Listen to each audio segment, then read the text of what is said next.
ଝରକା ଭାଙ୍ଗି ଲକ୍ଷାଧିକ ଟଙ୍କାର ସୁନା ଗହଣା ଓ ନଗଦ ଟଙ୍କା ଚୋରି, କରଞ୍ଜିଆ ଥାନାରେ ଏତଲା।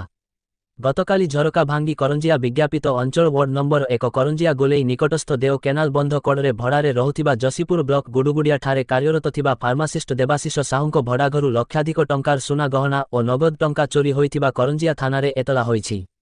ସୂଚନାଯୋଗ୍ୟ ଯେ ଦେବାଶିଷ ଘରେ ନଥିବା ବେଳେ ତାଙ୍କ ଦୁଇ ପିଲା ଓ ସ୍ତ୍ରୀ ସଙ୍ଗୀତା ସାହୁ ରାତିରେ ଶୋଇଥିବା ବେଳେ ଅନ୍ୟ ଘର ଝରକା ଭାଙ୍ଗି ଚୋରି ହୋଇଥିଲା। ଚୋରି ହୋଇଥିବା ଜିନିଷଗୁଡ଼ିକ ମଧ୍ୟରେ ଗୋଟିଏ ସୁନା ଲକେଟ୍, କାନଫୁଲ, ମଙ୍ଗଳସୂତ୍ର ଓ ଘରେ ଥିବା 1,30,000 ନଗଦ ଟଙ୍କା ରହିଥିଲା। ସେ ଆଜି ସକାଳୁ ଏହା ଦେଖିବାକୁ ପାଇ ନିଜ ସ୍ୱାମୀଙ୍କୁ ଖବର ଦେଇଥିଲେ ଏବଂ ଦେବାଶିଷ କରଞ୍ଜିଆ ଥାନାରେ ଲିଖିତ ଏତଲା ଦେଇଥିଲେ।